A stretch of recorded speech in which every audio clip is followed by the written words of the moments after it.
What's up, Ellipsis podcast fam? Welcome back to the podcast. We are back, we are loud, and we are proud. And if you are new to the podcast, we always love to say welcome home. And if you haven't already, go ahead and kick off your shoes, grab your notepads and your journals and some comfy pajamas and some snacks. Because as I always like to say, we are about to dive in deep. And today, God has put it on my heart. Today, we are talking about the journey of healing trauma. And this is a big one. It's a heavy one.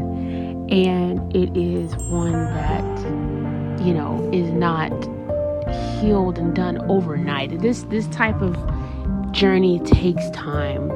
And many of us, including myself, have been through some type of trauma, either as a kid, as an adult. It comes in all different phases, and many of us deal with it in many different ways. Some of us work a lot. Some of us, stay out the house.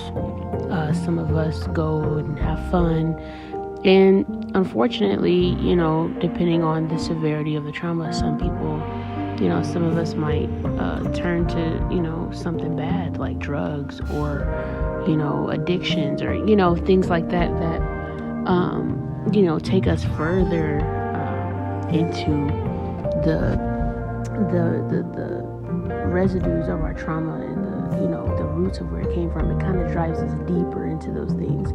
And it can either drive us deeper, depending on how we cope, or it can try and distract us and we bury it by working or being in a relationship and doing anything to kind of distract us from that trauma.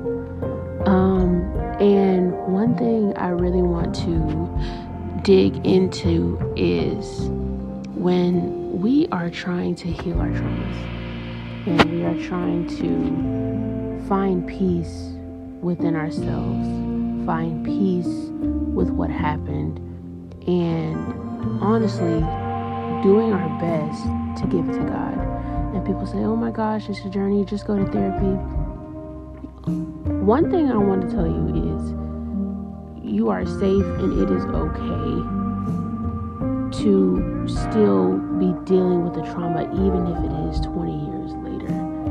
Because what people don't understand, and this is not something that can, it's a journey. It's not something that you can just, do away with and say, okay, I'm good overnight. That's not how that works. And God can do anything. And he's always going to come through for you. He's always going to carry you. But there is a time where we literally have to soak. We have to face it and we have to soak. And for many of us, we do not want to face trauma because we are terrified of the outcome of what might happen if we truly face our trauma. But one of the things that I have learned is when you are single and there's nobody else but you, no marriage, no relationship, no children, it's just you. And you are sitting with this trauma and you're running from it. The last thing you want to do is run from it. This is the time right now where you are able to soak and deal with it. And what I mean by dealing with it is you are literally sitting down and examining yourself. Because as you get older and as you go into these different stages of life, you start to learn different things about yourself. But the one thing that you don't want to do is carry this trauma into your marriage, into your new stages of having children. Because what happens is if you never deal with the trauma and you never sit down and let God take it from you and take your time and take it day by day and give yourself the time to heal. We don't give ourselves the time to heal anymore. And if you give it to God and let him heal you, if you don't let him do that, these traumas will carry over into your children. And your children will be walking around scared of this, scared of that, or jumpy, these little small things, or even going through the same things that you did. and you don't understand why they even have anything to do with something similar to your trauma, but it's because it literally can go into our DNA. That is how deep traumas can become the longer we run from it and the longer we choose not to deal with it. It is very, very deep spiritually. It is deep. And, for example, and this is just an example, but, for a long time in the Black community, many Black people didn't know how to swim. And many Black people today still don't know how to swim. And many Black people today are afraid of water. And you wonder, why is that? Back in the day, white people used to put bleach and acid into the community pools where the Black kids would swim. And so kids were too afraid to get in the water because they couldn't trust whether or not there was acid and bleach in the water. And so generation after generation, that fear of water was passed down, and now many people in the Black community in different families are afraid of water. And that's just an example of how traumas can be so deep that they pass down from generation to generation. And so it is so important, and I can't stress it enough, how important it is to take the time to be able to heal yourself. And don't be so influenced and pulled by social media and by friends and people and pressured to do things that you are not ready for. You see the relationships, or you see the job promotions and people being financially free and doing all these things and blah, blah, blah, blah, blah. That person, whoever got to that point in their life, it took time. It took time. It took healing. It took growth. It took them crashing. It took so many things for them to get there. All you're seeing is the outcome of them dealing with the different things in their life to get them to that point. And I spoke to a friend last week, and we talked for a really long time. And this friend explained how they worked so hard to get through a trauma that they recognized and discovered as a child, and discovered it as a grown adult, and got into a relationship and saw the same trauma in their relationship, and was afraid that all the work that they did would go down the drain, that they did on themselves, because they decided to let somebody in that they loved, but to pull them back into that trauma was not something that they could handle, because they worked so hard to get out. So they left. And it was so powerful and so eye-opening, because what we don't realize is that took a lot.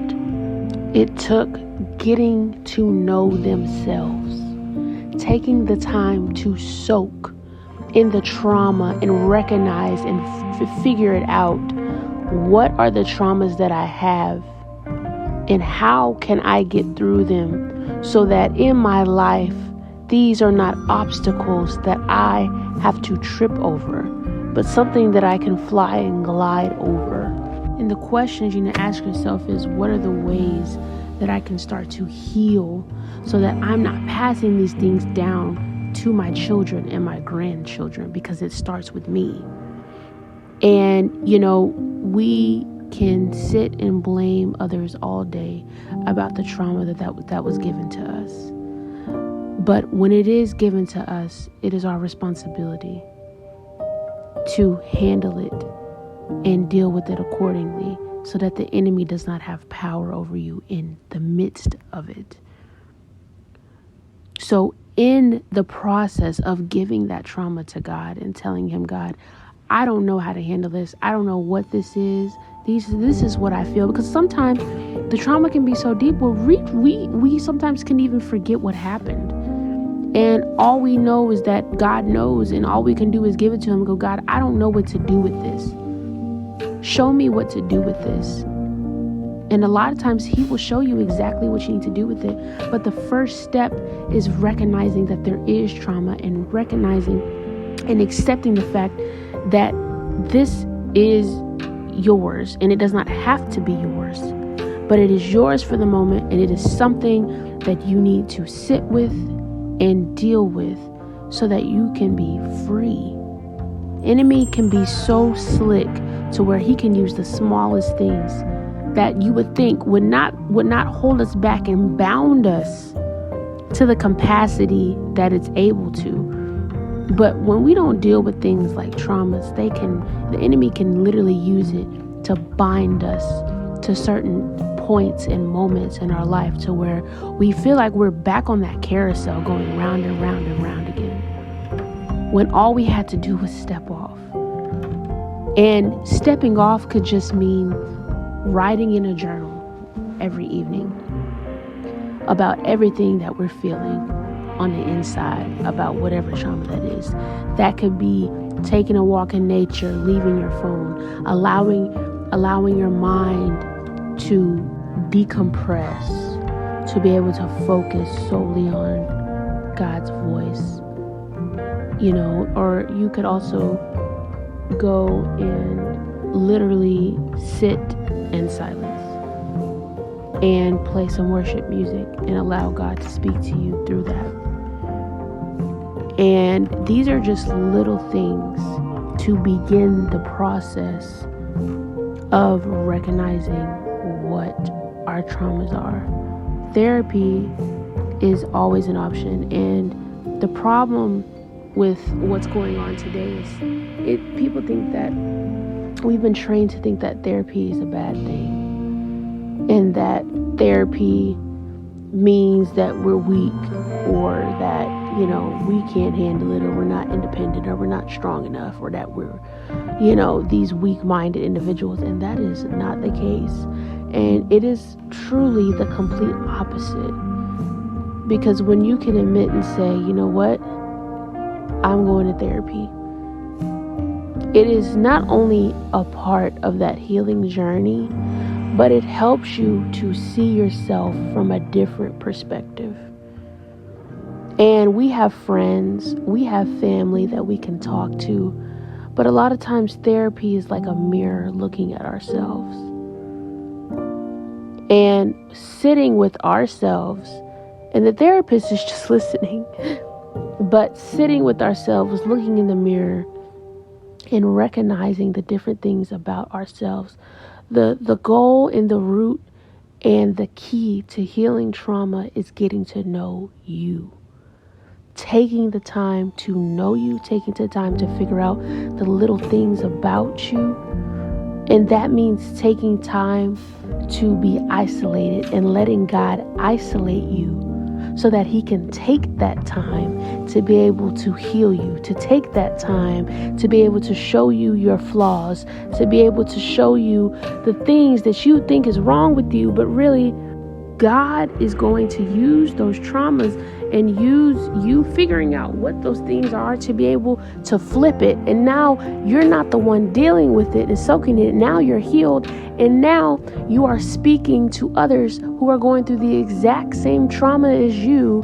And you're telling them how to deal with it and how you got through it. And now your trauma is now your testimony. But the only way you can get to that testimony is by sitting and soaking and letting God work in you, letting God heal you, letting God touch you, and letting yourself be open and vulnerable to him being able to fix you.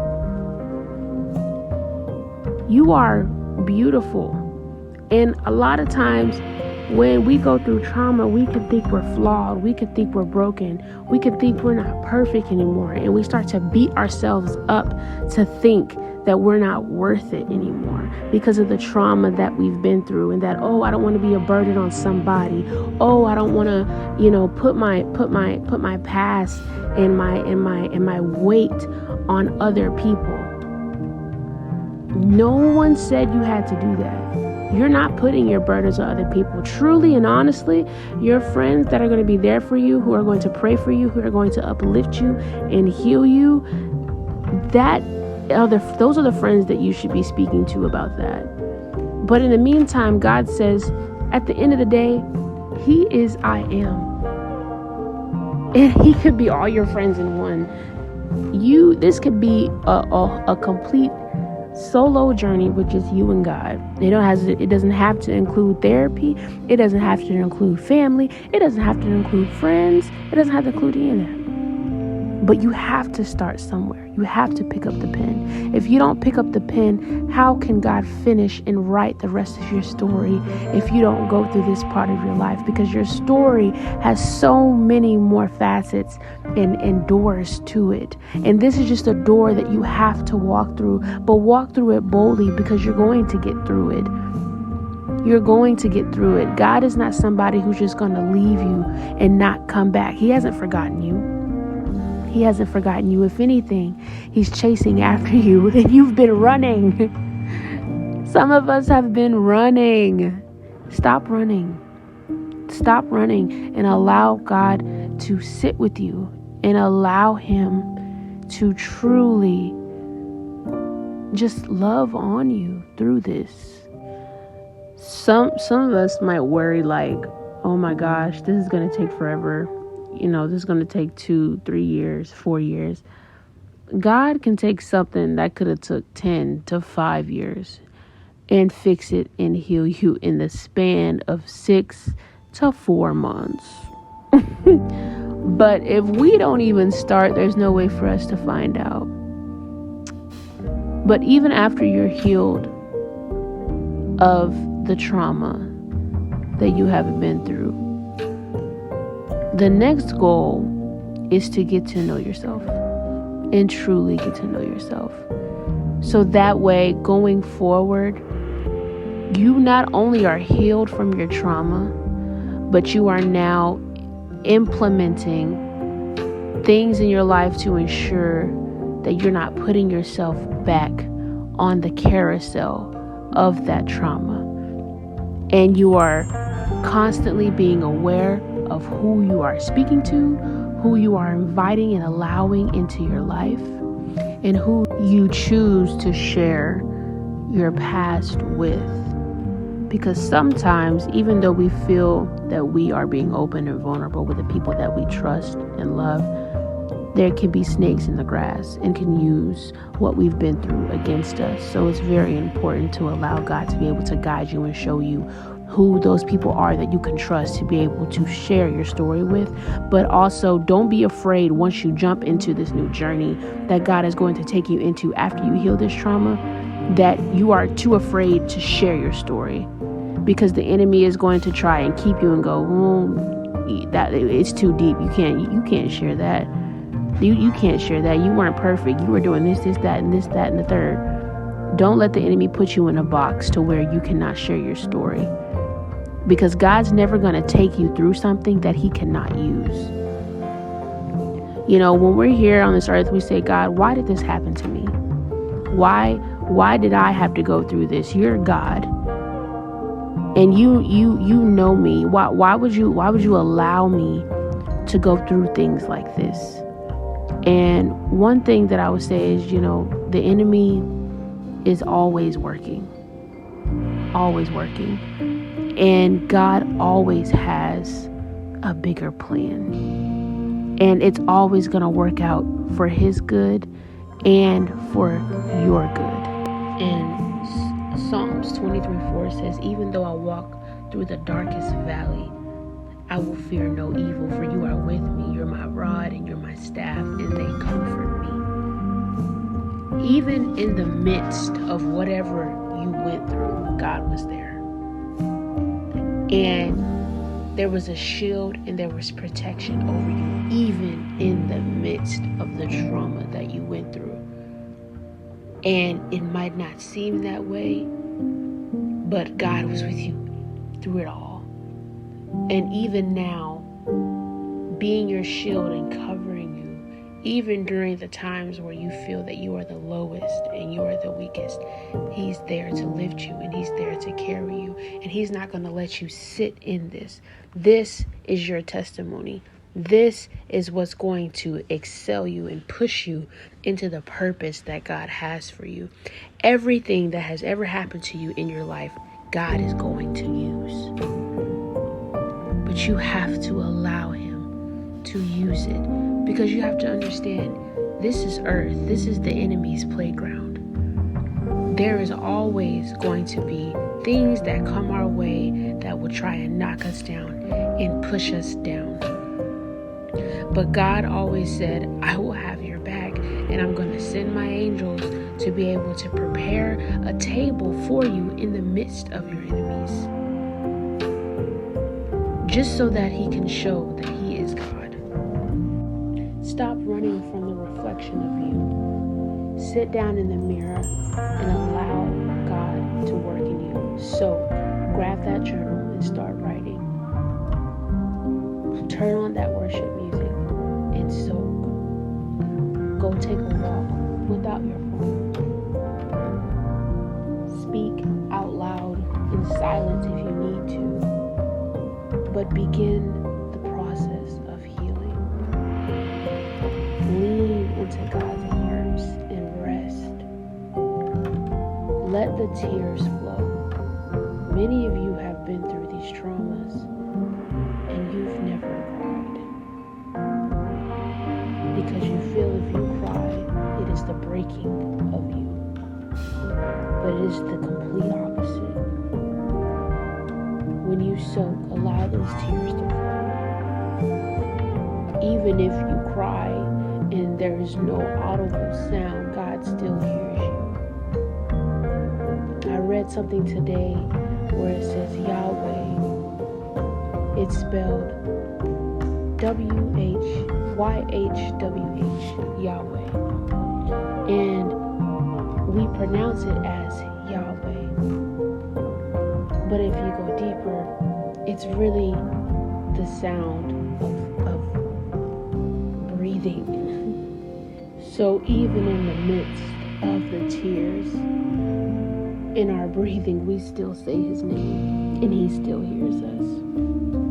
Find that place, find that moment to be able to learn yourself, to be able to get to know all of you at every capacity, so that you can go and you can spread God's kingdom, and you can heal and save people who are going through the things that you're going through, so that they don't have to go through it. That is why God has sent you, so that you can do that work on His behalf. I pray for protection towards your heart. I pray for a shield around you. I pray for a pillow of comfort to be on you as you're going through this journey and as you're healing. I pray that God holds you. I pray that you feel His presence. I pray that the oil of blessings and the oil of healing just pours over you during this season of your life, where you are giving everything that you can and fighting in every which way that you can to be able to keep afloat in this place called earth, because here is not easy, and it is never going to be easy. But what makes the days easy, what makes our burdens light, and what makes us have peace and be able to laugh and sigh with joy and peace is God's presence, and having God in our lives to be able to show us the way, to be able to love on us, and to be able to feel His heavenly presence and His peace. And without that, we could not survive here, because this place that we live on is not for the weak. And His strongest warriors and His strongest soldiers, that is you, who go through things like this. You are built for this. And you are built to be able to take on this world at its greatest capacity because you are God's warrior. You are his prince. You are his princess. And he is always going to have an angel army behind you to be able to help you move, because when you move, the angels move with you, because you have dominion on this earth to be able to walk into places that the enemy cannot step foot in, because you have the authority of the kingdom. So use your authority to be able to walk into these places that you would run from for so long and claim them back, because at the time the only difference was you didn't recognize your authority. Go back and recognize your authority and claim dominion over the places where the enemy thought that he had you, where the enemy thought that he was going to leave you and bury you. You're going to go back and you're going to get that little girl. You're going to go back and you're going to get that little boy. You're going to go back and you're going to get whoever you left there. You're going to grab them. You're going to pick up your stones and you're going to walk. You're going to walk. And you're going to allow God to move the way that he needs to move, so that you are able to step into the glory that God is wanting to give you, because you deserve that glory. And the Lord can fight for you, but you have to fight for yourself on behalf of where you come from. Remember where you come from. Understand that you are a spirit having a human experience, not a human having a spiritual experience. And I'm going to say it again. You are a spirit having a human experience, not a human having a spiritual experience. This is new to all of us, but you have to hold your head high. You have to understand and look to the left and to the right and know that the enemy is coming, and pray and put your angels in position to be able to cover you in the midst of the places where you feel weak, where God can carry you and build you up so that you are strong. It is time to begin the work so that you are able to come out of that hole, to be able to come out of that dark place that has been holding you hostage for so long. Today, that ends today. You are no longer held hostage to any trauma that you've ever been through, because God is about to lift you and carry you out and blow the trumpet of that your victory is near. And every enemy, every demon, anything that is in your way is about to find out, because when that trumpet blows, everybody and every enemy in your way has to move immediately. All you have to do is walk, and they will move out of your way. I love you guys. I hope you receive that word, and I pray that this season of your life where you are getting free from every trauma that you've been through, I pray that it is easy. I pray that your burdens are light. I pray that there's just joy that pours over you, because you are God's princess and you are God's prince, and he loves you so, so, so much. And remember, there is nothing that you can't do when you have keys to the kingdom. I love you guys. You have been listening to the Ellipsis podcast with Deja Terry. And I hope you guys have an amazing week. I love you, and have a good night. Catch you in the next one.